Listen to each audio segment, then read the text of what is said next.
thought at least I should point out to you that a lot of good sites deal with outsourcing on the web. Let's see if this will actually open up for me. Jason.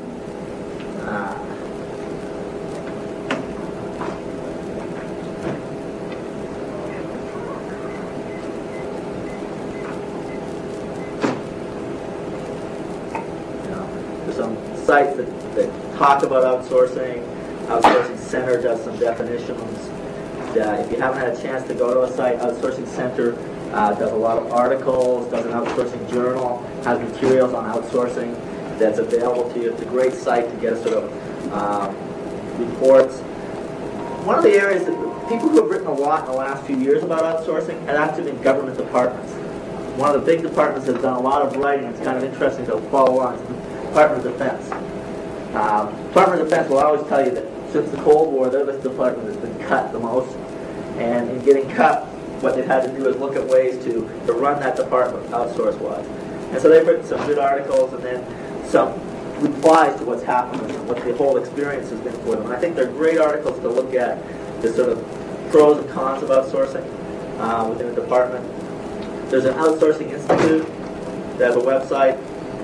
That's something. The Corbett Group does an interesting site page and sort of keeps informed on what's happening in outsourcing. I took this one because I kind of like the quote. And they were quoting from the Harvard Business School. Business Review has identified outsourcing as one of the most important management idea and practices of the past 75 years. Spending by U.S. organizations on outsourced business services will triple from $100 billion in 1996 to $318 billion by 2001. So when you see those numbers, you begin to realize why there are a lot of companies trying to get into the outsource business.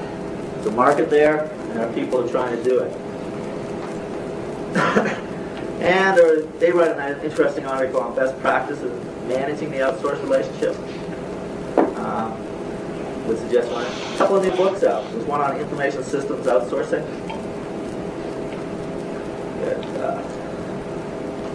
And then Outsourcer's Buyer's Guide, Caveat Emptor, Buyer Beware. White paper, advantages of outsourcing, disadvantages of outsourcing. Even some research sites that they do and case studies that they've put up online. Well, if you're going to outsource, I think you need to begin by defining the objective you want to achieve. You as an organization or institution. Anyone outsourcing currently IT? Anyone thinking about outsourcing IT? We outsource part of it. Outsource part of it. Yeah. So the process defines, in a sense, if you're going to do this, define the objectives you want to achieve in outsourcing. You want to think about why you want to outsource. What are your reasons for outsourcing? Okay. Institutionally, that's important. I want to come back to that when I talk about St. Thomas's experience because I think it's fundamental. I think you need to use a methodical approach, which is really 6 phases, which we're going to move to in a minute. You want to get the right people involved. If you're going to outsource, you better have a buy-in, which means that you better have those parts of the organization that need to deal with this. Particularly in an academic university, it's going to mean buying in by your faculty, buying in by your administrators. And again, why does it matter if the faculty buy in? I'll tell you later. Understand the vendors. Okay? A lot of work to involve. There are a lot of companies out there doing outsourcing. You know, who are these people? What are they promising? And what can they actually offer you? Very important to know. And you better negotiate a good contract. Because you're going to live with that contract for the life of it. And when I get back to my experiences, I'll tell you a little bit about my experiences with the contract they have negotiated. And you got to manage the people issues. Because if you're going to outsource, it probably means you're going to be making some major changes in your current staffing. And what effect that has upon your people and the people that they're bringing in.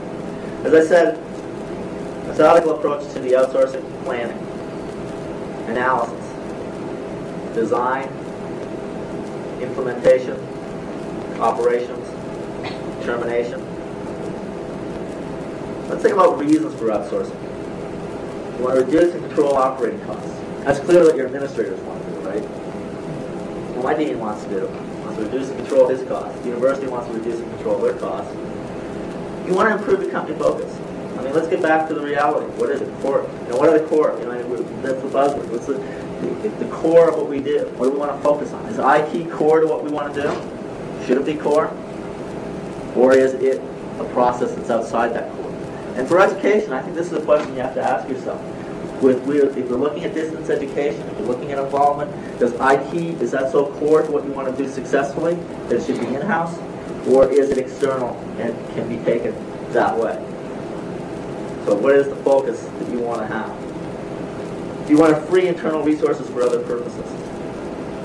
And what are those? You don't have the resources available. Okay. Clearly for us, that was one of the issues, the resources we had available. The function is difficult to manage or out of control. Okay. Make capital funds available by freeing up this process. What do you need to do for successful outsourcing? You need to understand your goals, the institutional goals, and objectives, and how this. You need to have a strategic vision and plan. You need to select the right vendor, have a properly structured contract, senior executive support and involvement, and use of outside expertise. What can go wrong in outsourcing? Inflexible conditions, loss of control over key information resources, conflict of interest, core objectives have changed, cheaper to do it in-house, outsourcing staff do not meet expectations, or you want a reallocation of functions. IT is, as I said, a growth industry. Where are the areas that's growing in? Maintenance and repair, training, applications development, desktop systems, networks, email, finally full IT outsourcing. When I talk about the St. Thomas experience, we're talking about a full IT outsourcing proposal. In 1994, the St. Thomas University entered into an agreement with Collegius. The university did. The law school was not part of that agreement. The law school basically continued to function with their own IT department as they had before. The rest of the university functioned within a mandated decision by the president to move to an IT outsourcing. Obviously created some friction because by having made the decision to go IT and being supported by the president, the general feeling of the president was that the whole university should be moving that way. Law school should be part of that process. Okay? So a lot of pressure on the law school to move into the process. Finally, in the spring of 1998, it was mandated. Basically, over the time, the law school was told that they were going to move into a contract with Collegius. And that decision was made. IT department in the law school prior to that consisted of 2 full-time people and part-time and work-study employees who worked under the law school, were part of the law school. Basically, those positions were terminated as their contracts came up for renewal, not renewed, and IT was to move in. When I arrived in July 1998, basically we had a function where the agreement said that under the IT proposal, 2 people would still be housed in the law school. So that there was a network and a PC administrator housed in the law school, basically to work with the law school under the Collegius program. And but reporting to the IT executive director, and they're in a situation where the law school had not wanted to do this and were not really committed to it. First problem they had was a promise by the university and IT that if the law school was not happy with either of these employees, that they could terminate and a new employee would be brought in. Okay. When I arrived in July 1998, the administrator of the IT department in the law school, to be kind and charitable, basically would close the office door. Students could be knocking at the door needing support, and he would just not answer it. He did not want to deal with any problems that were available. We had major discussions with the campus about what we could do about this person, documented our concerns, and through a process of almost 9 months, we finally had that person replaced. But let's look at who Collegius is this will open up and do a quick look at who these people are and who we are. Okay. This is our computer lab at the law school, which was opened about the same time that I got there. And Collegius' responsibility for the desktop process. Collegius is a company that aims itself at higher education. Their role is to be an outsourcing service in higher education, and that's who they aim at. Their service and strategic technology plans aimed at that aspect of the market. They have been in a number of law schools. We were not the first law school that they have dealt with, or the first small university. There was a lot. At the point that I came in 1998, they had 37 site locations throughout the United States, almost all small community colleges or small universities. Their largest within the law school environment was they were at Golden Gate University. They were with us. They were at Campbell University. And they ran the IT at Campbell, but they did not run the law school IT at Campbell. Okay. And they are at New York School of Law in New York. So they do have some experience within the law school environment, not totally uniquely to our contractual. And they do a nice job. They put up little client profiles so they can tell you a little bit about us and how they see it. St. Thomas University. And so if you go to their site and see what they have to say about us, they have a contract with a multi-year on-site information technology management plan. There are technical challenges coming to St. Thomas, lack of adequate computing technology to support the broad academic, instructional, and administrative needs of the university. That's a fair objective. Establish and control over technology expenditures, implement stabilization projects, and development and implementation of training programs for existing systems. So what they see is their focus on our campus. And they establish the Office of Information Technology, a user liaison function.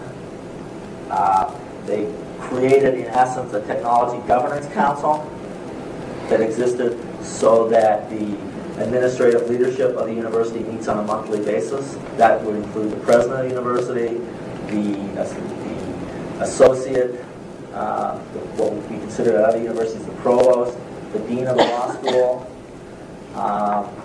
several other faculty members. I just started showing up at that meeting.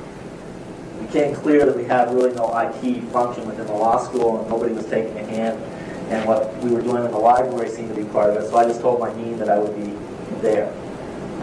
The result of that was that in the fall of 1998, I was officially made a member of the committee and attended the meetings. So in my case, it was a pretty open environment. It worked well in a sense of at least being involved in the process of the information structure that they had established.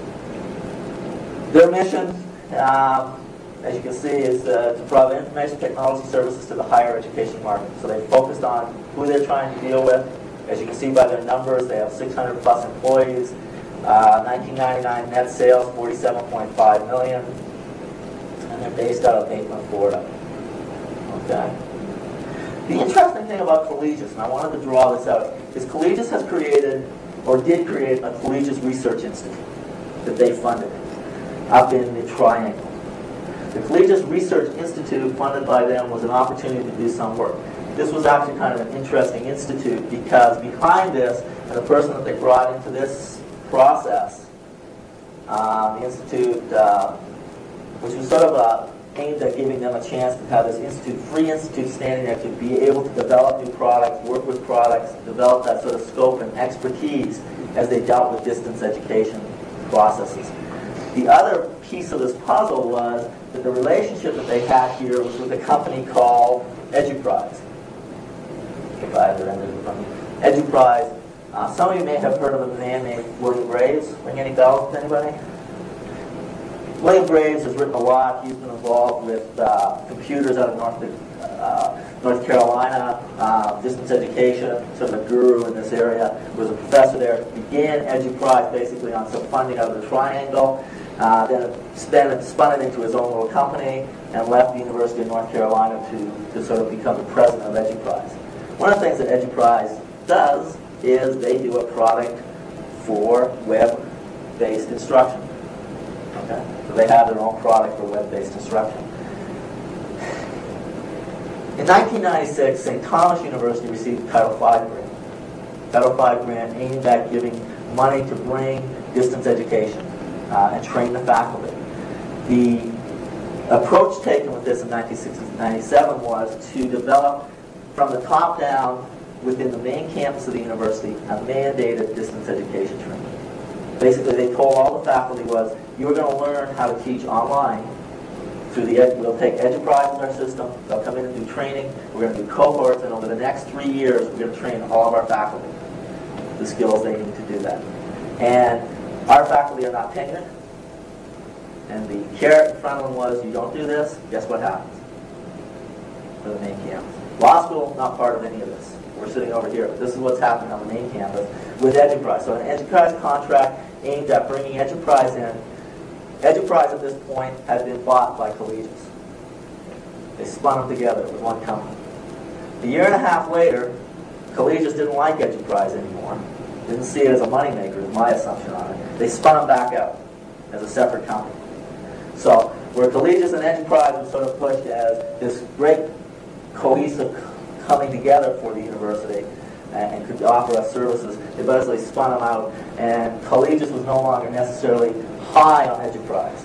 But it did have some implications for us because we at the same time were trying to get our faculty involved using Web Course in the Box, using Twin. Our argument being that they were free products, we didn't have to pay for them, therefore we should be able to use those products as opposed to having to join the university on enterprise.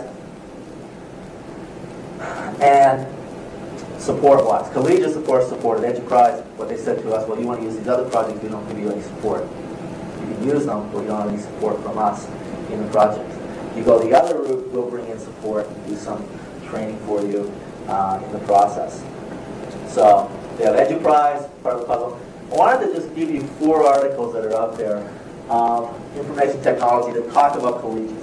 Article on May 15, 1998, colleges warn take care in outsourcing their technology services. These are all from the Chronicle of Higher Education. So this article talks about some of the institutional problems that some institutions had, mentioning some of the various products out there, and enterprise happened to be one of the ones that they talked about a bit.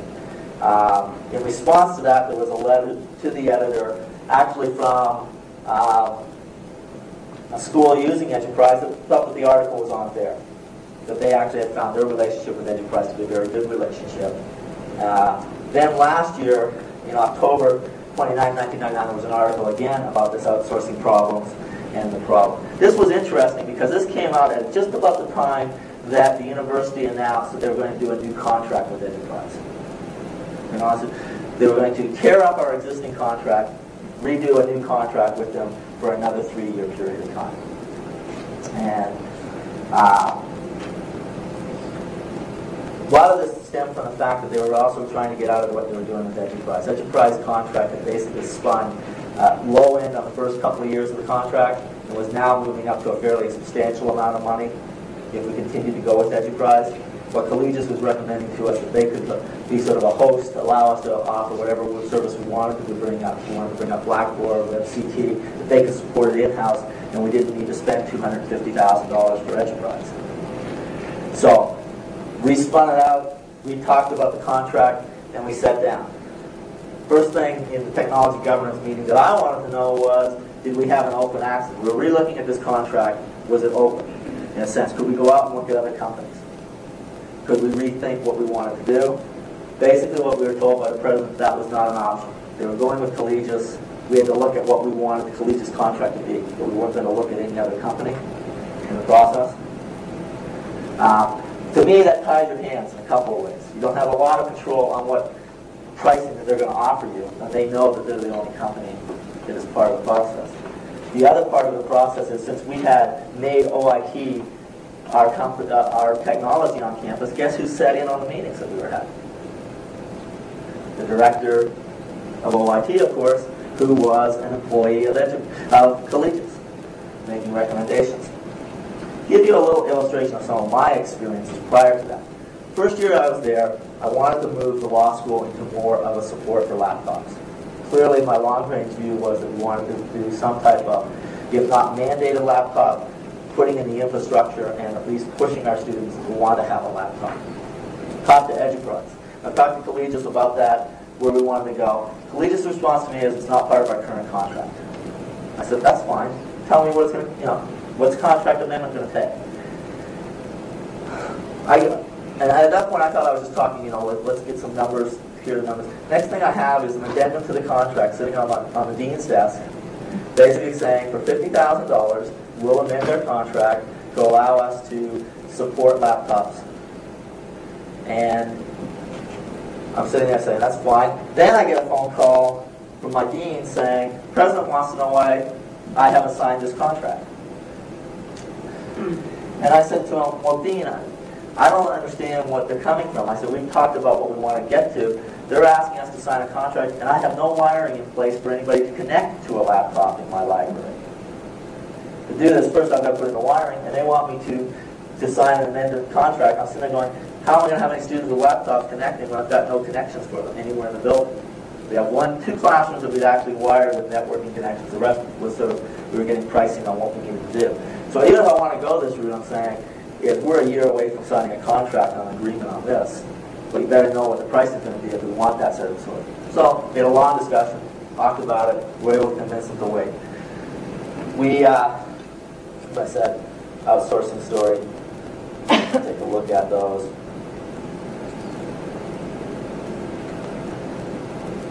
So what we have is, I wanted to just throw up here some numbers.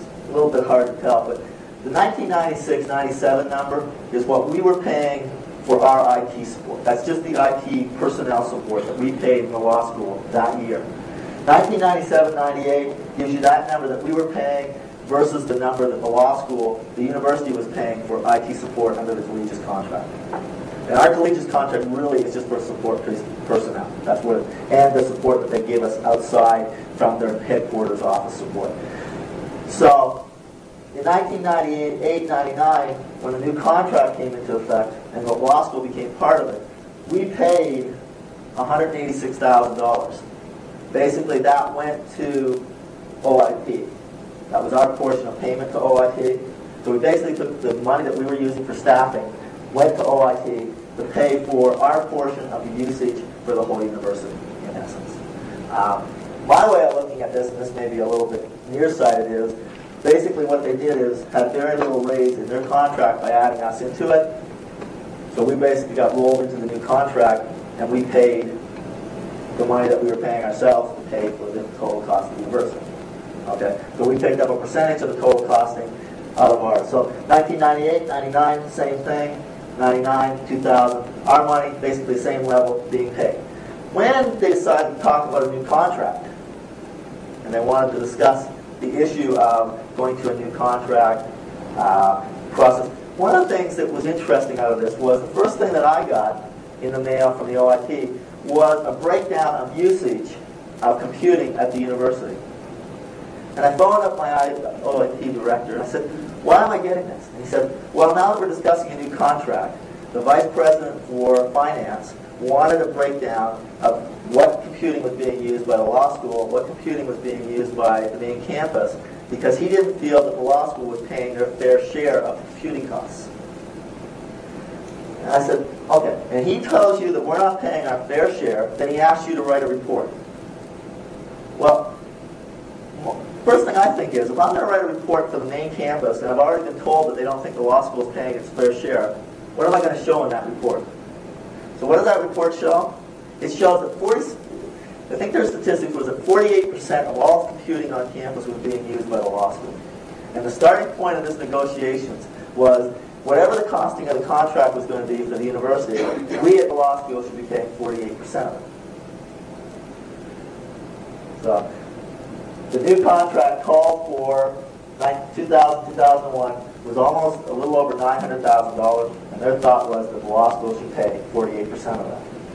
So they were asking us to increase our cost from $186,000 to almost $400,000. Now, logically, if you think about it, it's not a bad deal for the university, right? I mean, they're looking at a fixed cost to run this equipment, and what they're trying to allocate that cost out to the law school.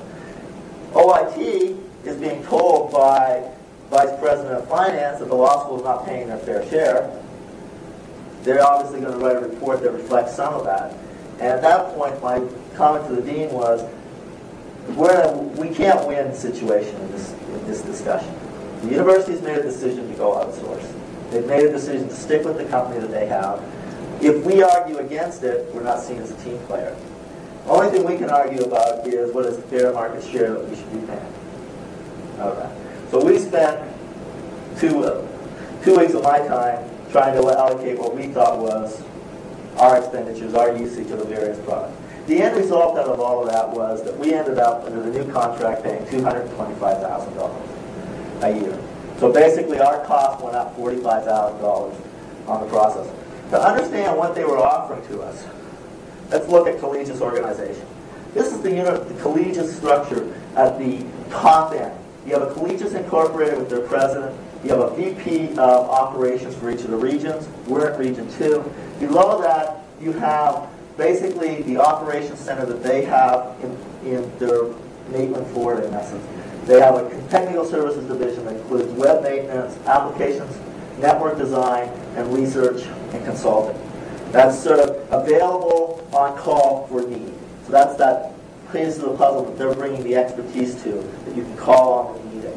Then within our school, you have the executive director and then the organizational chart for the university. And this is the chart as it was constituted by support in 1998. Okay? An executive director at St. Thomas, a technical services manager, a systems administrator, and then over on the far right, a network manager at the law school and a PC technician at the law school. Totally dedicated to the law school. And then an academic lab manager and a PC technician underneath the front end. So that was their staffing at the university in the process. Under the new contract, what they have created is a broader baseline, and we've added positions. You now still have an executive director. We've added a new position, which is a webmaster, to manage the web. Under the old contract, we had a web server that was there. They didn't manage it. They didn't support it. It was part of the university, but we were responsible for it ourselves. They now have a web manager who is basically responsible for the system organization of the web. And his language, what he isn't responsible for, they're not responsible for his content on the web. They're responsible for the structure. And what they have created is a web management team. So the university now has a web management team composed of people who make the decisions. So the university makes the decisions on allocation of the resources, and the webmaster will lay it out based upon that allocation. I think that's a great way to run a business, right? I'm the IT people. I'm responsible as the webmaster, but I've given responsibility for actually who does what and what we're going to do back to the university. So now, law school may have one objective for what they need on the web. The administrative, the registrar over here may have another. This committee is going to decide to tell the webmaster how to allocate what he does. It's good. Works. The problem is we know that one webmaster is not going to have enough time to do everything that the whole campus wants to do. So we've got to allocate it out, and they'll be saying, well, you allocate it. So we're paying the webmaster and the OIT department, but we'll end up internally fighting about who gets what done, when. And we'll have to fight that out between us in the process. But we talked about, and I discussed in the meeting, was could we go out and hire our own webmaster? Did we have to go into that contractual relationship? They said, no problem, you hire your own webmaster. No problem whatsoever. You know what the caveat was? No, they said, it's not part of the contract, it's fine. They said, but under our contract with the university, we would have to approve anything that they need to link to. If we don't want to let them link into the registrar, we don't think it's security based upon our security needs, they won't have access to it. So you can hire a webmaster, but they may not be able to actually link to anything or do anything because we won't let them into the access points. Because we're responsible for network security, we're responsible, so if it doesn't meet what we think are our needs, you won't be able to do those things. Pretty much ended any talk about having your own webmaster, at least at the level of a structural top level. Then we have the technical services, systems administrator, network manager. They've added a new position, instructional technology, academic, intranet, and faculty training. Okay. This position does the training and works with the faculty. Okay. Hired to work with the faculty to move them into distance education allocation process. One of the things we're still trying to negotiate is how much of that training should be allocated to the law school relative to how much is allocated to the main campus of Reformers. This person's been on campus 6 months. Has he ever come over to talk to any of my faculty? No. Will he? Well, probably. If my faculty went over to talk to him, he probably would help him. But the sort of process here is going to be how much we want to actively take part in the process for what we get.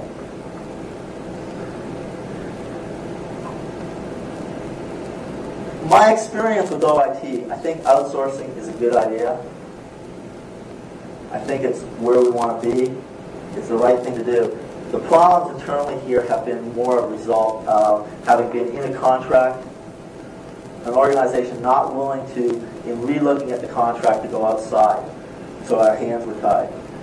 Not willing to sort of, the biggest mistake we've made is, as the organizational structure told you there, the executive director for OIT is their person. We have no one on our campus who's administrating the contract in a sense who has IT experience. Okay. So that we don't have an opportunity to negotiate or to sort of control the process. If you're going to outsource, and every piece of literature that I read on outsourcing says that you really still need to maintain some type of IT oversight. And that means having some type of person. So you can't divest this whole product. Say, I'm not going to deal with it, here's these people. You're still going to have to look at your structure and say, I may still have to have a person. I may still have to have a direct person that I pay money to who's going to oversee this aspect of my interest process. And if you do that, maybe you can control the other. The other thing I want to point out to you, the monetarily money that we're talking about here is just for staffing. That's not the line for any technology. So equipment, support lines for equipment, any of those things. That's outside this contract. This contract, they manage it. And they have control in the sense that all decisions have to go through them. Everything's separate. If I want to order a computer in the law school, it has to be signed off by IT. I cannot order anything that is. And in fact, some days it gets a little bit hairy. For example, I do a lot of online databases. So the word computer or database comes up. And what's happening on a regular basis to me is those contracts come back to me from the central purchasing saying I need an IT signature on them. Then I have to walk over and explain to them that I don't need an IT signature because it's not part of our IT contract.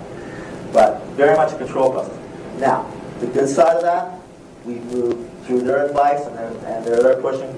All of Boston University is now on a 3-year lease contract for all of our equipment, computers, so everything's on a 3-year lease. We put in a technology leasing line, and I can tell you, the computers that I had in the law school when I got there were just not up to grade. By moving over to this, we now have forced the law school to fund every year, look at it, their needs, and have a rotating equipment for computers over a 3-year period. We've moved half of our faculty in the last year to laptops, which is exciting to me, moving them into that aspect of what we want to do. Those have been very helpful from the OIT point. 2 illustrations of problems that I've had that I think are endemic of this process. I told you that the law school and the library is sort of moving towards this idea of laptop requirement for our students. Well, the first thing I raised was, last summer, was, could we move to a wireless network? Seemed like might be a way to alleviate costs. Our costing for putting in hardwiring is anywhere between $75 and $100 for each pop we were putting in hardwire. I think that's a fairly good numbers. I don't think that's out of the order. But to wire the rest of our classes, do what we need to do, we were looking at needing 500-600 more network connections to make. And then we had some rooms that just are not designed structurally, our seminar rooms, to make that possible, so we would have to refit the furnishings. The cost just didn't seem prohibitive to me. In a technology meeting, I said, what about let's going with a wireless? My OIT people, who I would think I'm paying to give me advice, response was, wireless are too slow and wireless are too costly. Okay? I didn't quite buy that, so I went back to my office. I went and took out had a couple of companies come in, gave me bids. Got an estimate from Lucent Technologies. Basically, Lucent gave us a costing of $28,000 to wire our whole school complex, make every room available on a wireless, and run it over to our cafeteria and make it available to our students. And they promised an 11 meg network connection on their system.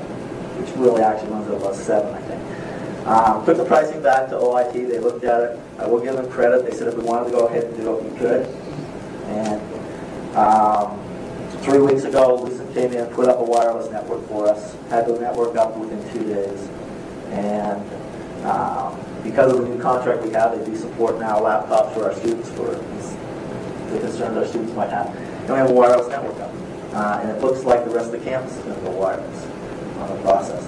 So a workable solution. So they are willing to work with us. They are willing to change in the process of ideas when you're talking about them. But sometimes my sort of feeling is that I'm butting heads on these things when I would have thought that if I was paying this money, I would be getting support from them, that they could have told me pricing, they could have done the time to bring those things in and done some of that for us. Second one that came up was an illustration of we wanted to look at a proxy server. I'm spending a lot of money on databases. Partly institutionally, you have to understand our institution. Historically, St. Thomas Law School was started on a sort of a vision of an electronic library. That was the first librarian start. I mean, we're talking about a library that in the 1980s had 60 Lexis terminals throughout the library. Ran its online catalog as a Lexis database. Historically, and we have no space. It was designed for a library of about 150,000 volumes with a vision that would keep moving electronic and wouldn't have to grow. So we've been forced to look back at digital and look at what's currently happening to try to create space for us. So ideally for me, one of the things I wanted was a proxy server. I raised the issue of proxy server and I got this sort of view like, are you crazy? Like, why would you need that? Security issues, all those types of things. Then our OIT sent an email out to the other 17 sort of universities directors saying, this guy wants a proxy server, what do you think about it? Got back from 17 of them saying, that's what every university we're at wants, a proxy server. So all of a sudden, again, I felt like, hey, well, we're not off base. And I think that actually helped. I mean, I think it helped from the standpoint of law school that I now have some credibility with the OIT director, that what I'm asking for is not off base. It's pretty standard type of things. And so I think our working relationship has really improved, and I think working with them from a support standpoint is very good. And I think that they offer some support for a small institution and I think Collegius does a good job. I think our problems have been that we aren't willing to manage the contract well, we don't supervise the contract, and we haven't negotiated the best deals for ourselves. But I think when you have an institution of only 2,000 students, when you need to do IT, and you're trying to move, particularly at law school, we wouldn't get the support if we were doing it ourselves. So the university-wide outsourcing does open up a lot of things for us that are ideal for our type of institution. Our problem is I don't think we did a good job negotiating our contract. I don't think we do a good job of supervising. And I don't think we do a good job of looking at what we wanted and planning for outsourcing out front to know what our goals are. And I think the institution doesn't understand why it is that they've outsourced and what they want the outsourcing company to do.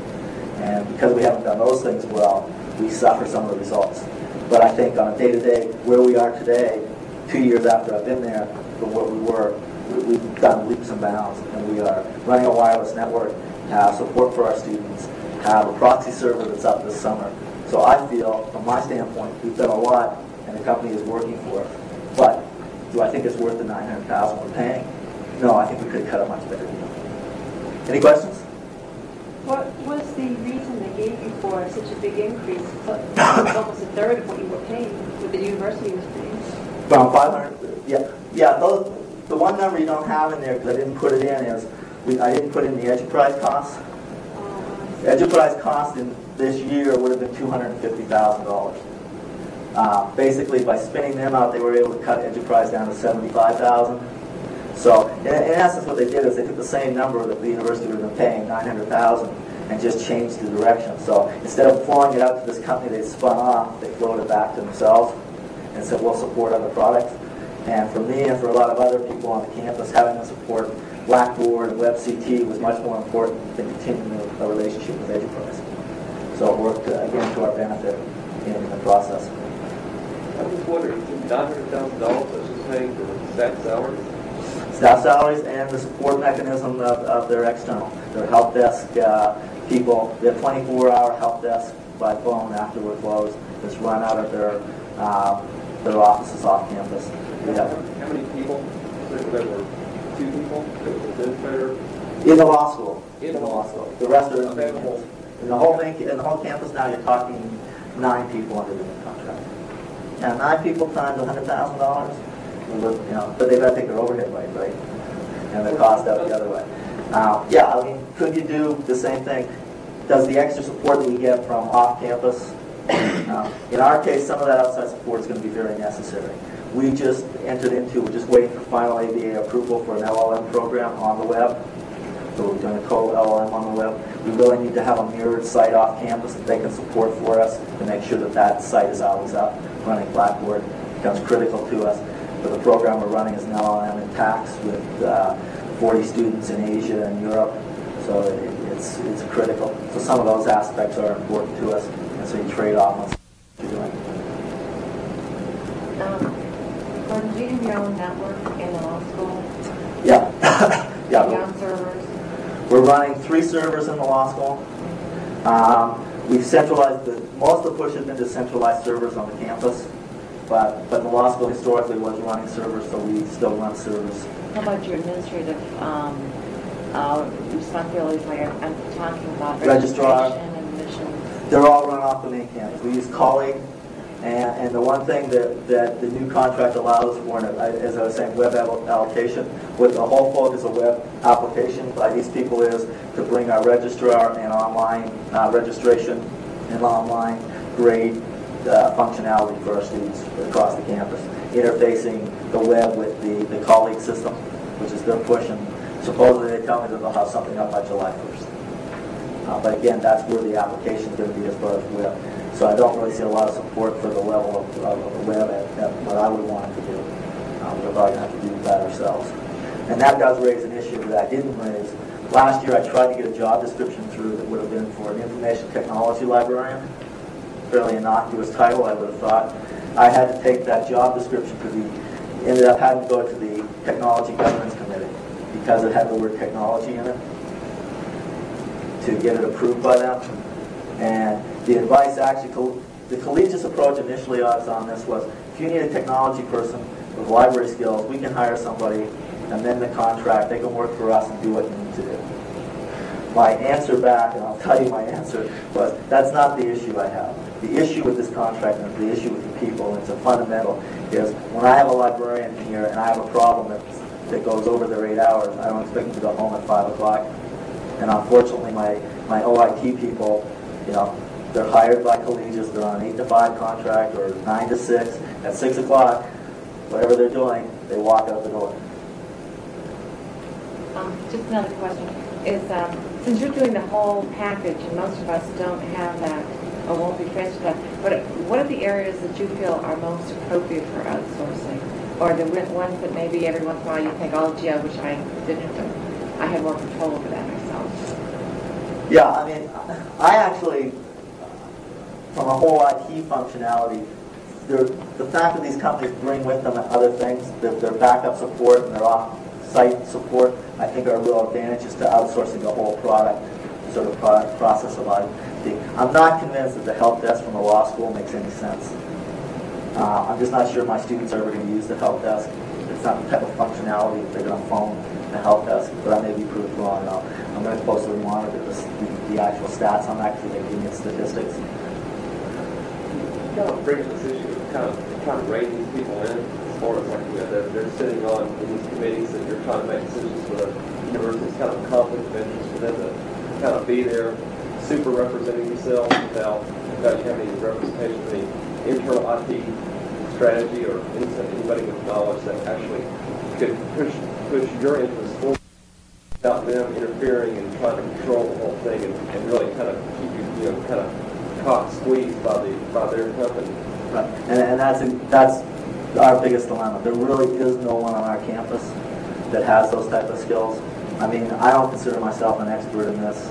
I mean, I was library director in information technology at my former place of employment, but I had hired good people who, you know, could delegate out. I don't consider myself an expert, but I also realized that really there's nobody else in the law school who has any sort of skills. So, in a sense, it's becoming a lot more of my job than I would consider what a responsibility. As I said, I didn't think my job was to find out what the pricing for wireless technology is. But in the end, and that's what I'm saying is if you're going to outsource, one of the costs you have to still consider is keeping someone inside who has the skills, who can manage it. I think it has to be a management function. You touched on a web course that sounded like it was, at least narrowly the definition of business learning. What distance learning support do they provide you? What distance learning support do they Narrowly. Okay. Under the enterprise contract, basically what that contract called for them to come in and work with cohort groups. So they would come in for 3 days, work with 6 faculty intensively to help them, and then they had phone support with the support people up in North Carolina.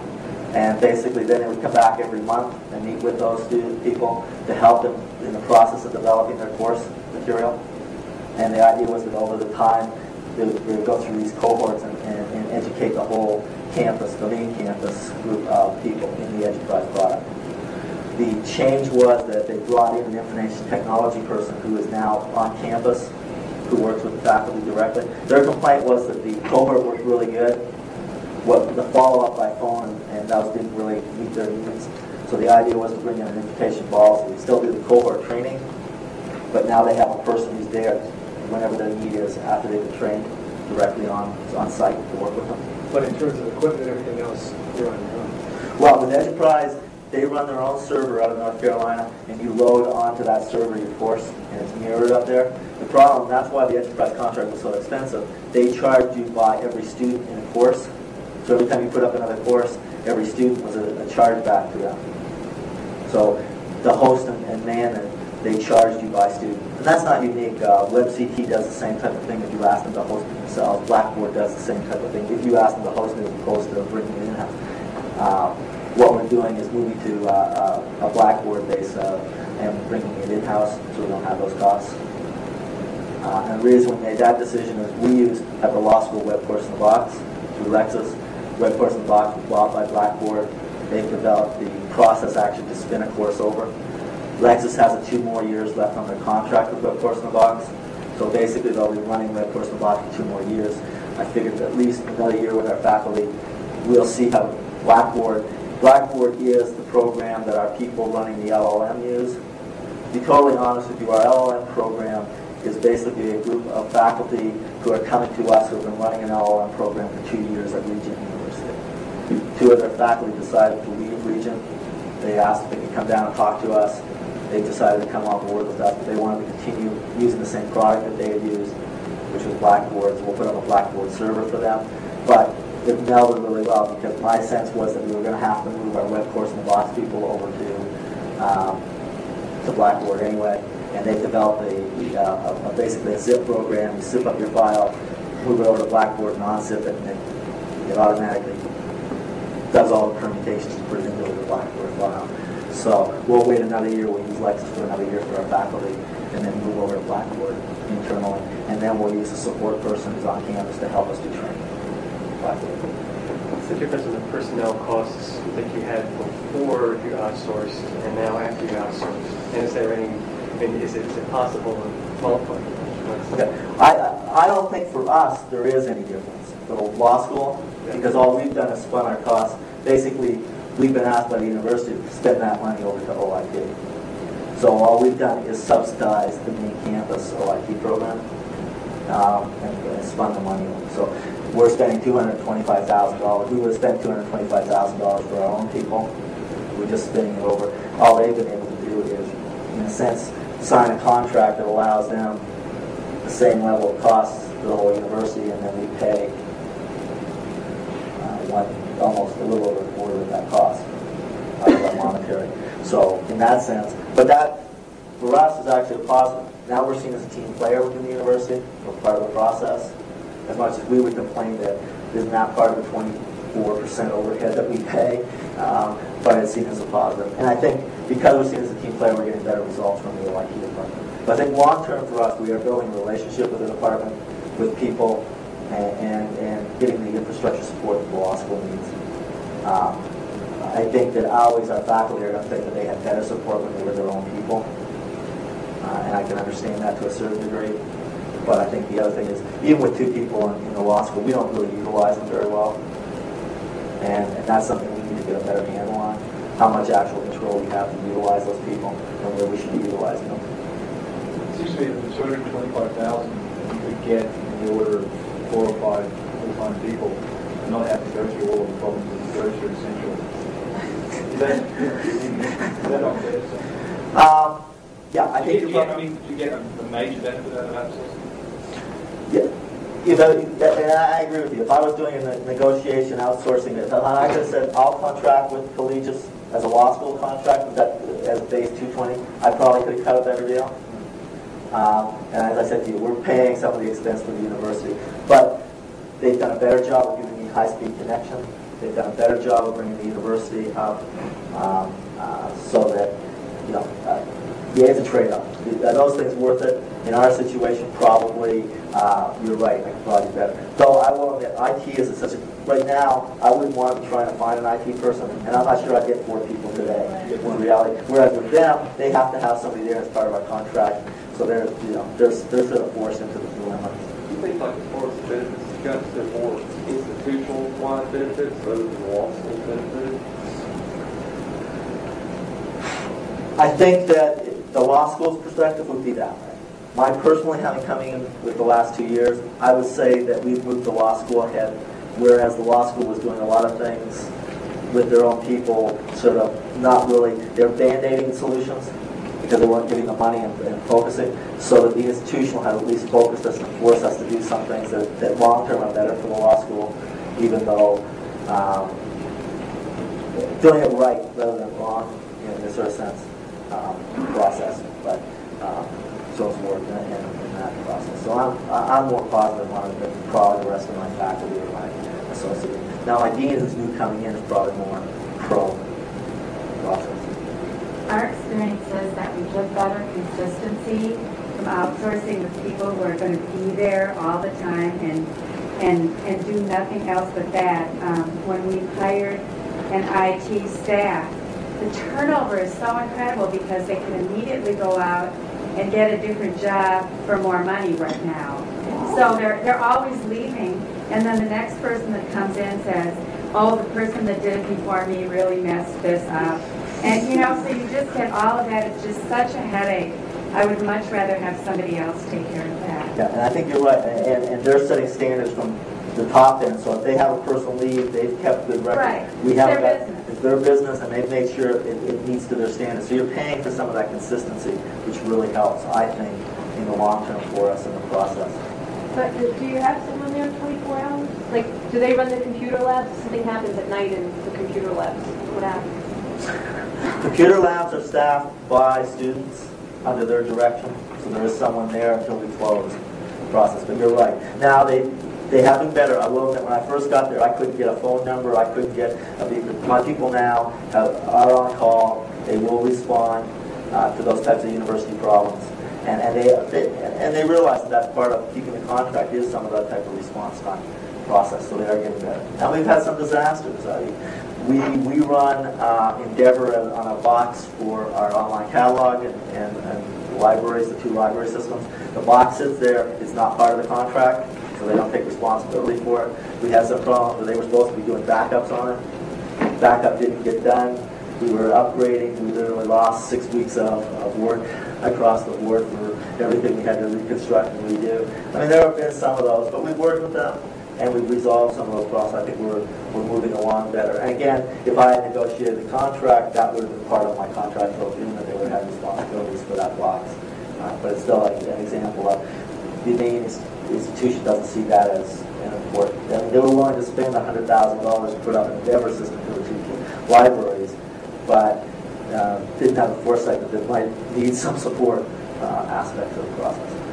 I kind of get the impression that by not clearly defining exactly what you expect them to do, then they've actually just disavowed themselves from really doing that, or you have to go through hurdles to get them to do something else. And when the way the technology is moving so quickly, you find that to be inherently a problem that's going to inherently grow over time. Right. So first thing I'd say is you want to keep your contract time short. I mean, this is for all of you who had to deal with photocopiers. I mean, it's the same type of thing. They all want 5-year contracts, and what you make sure is you don't do anything more than a 3-year. work your pricing out for 3-year contract, which is probably too long. And you want to you really want to read that contract. You really want to make sure that you have an understanding of what it says. It almost seems to me that kind of your kind of algorithm suggestion here kind of provides some kinks and having some type of internal support give contingency and flexibility in dealing with things that might be outside the contract or being at least your advocate.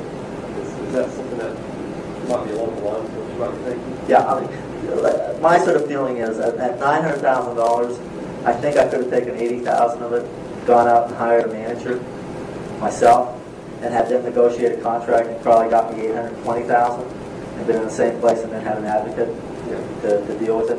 I think the numbers are enough that you can play with it some way that way and do both of those things. But that takes some, But the problem is institutionally, institution sees this as we're taking this and we're getting it out of our hair and we're giving it all over here and we're solving the problem.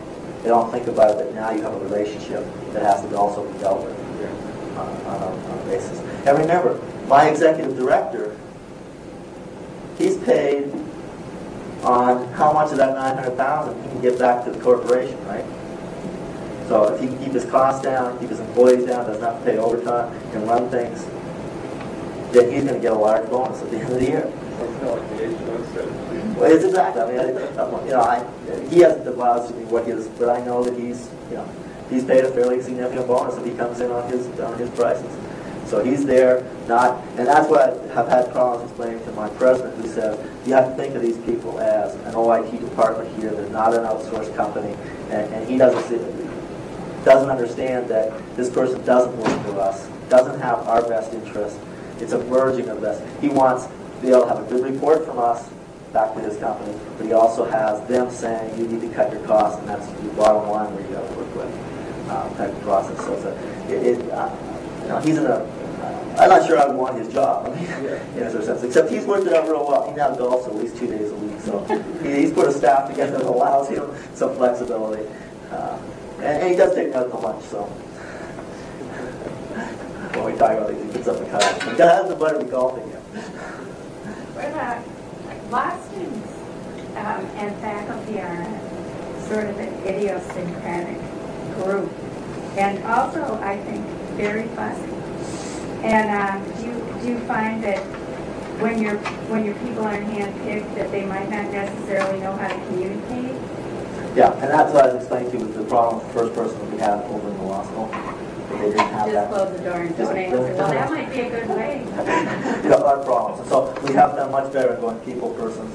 I think, again, in our contract, very explicitly, we have a strong right to say these people are not living up to what we expect. Put that over, or is that it? That's it, we're done.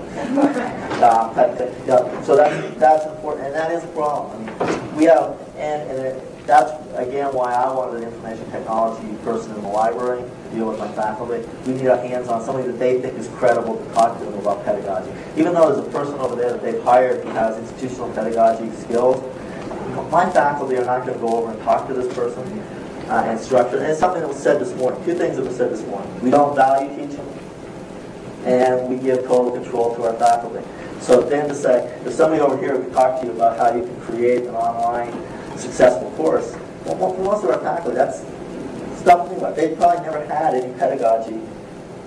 Maybe for my young faculty, probably the only pedagogy they've had is when they went to the AALS, new faculty training process type of thing. And do they want someone coming and talking to them about pedagogy when that maybe not what they're interested in? Actually, I have one faculty member who used to be a teacher. She's probably got more pedagogy than the rest of my faculty put together. She's a young faculty member, and I'm trying to get her more interested in the online because I think she could bring some thoughts to it in the process. But it is a problem aspect of it. How are you handling the web content issues? I know that you've got a webmaster, I'm assuming, is supplying you with a template, right, that you're working with? That's what I assume. The university has basically mandated we use front page. Okay, so that's a mandated thing. And they're developing, as I said, they just brought this new webmaster on board who's releasing sort of the template aspect and all that. That should be released in July. That will give us sort of a structure within the content level. Mm-hmm. But the real issue is content. How am I going to deal with content level? And right now we're doing a terrible job of it. The library's doing a bad job. The law school is doing a bad job. Probably, as I said, I'm going to have to hire a musician or refocus my people into that type of position.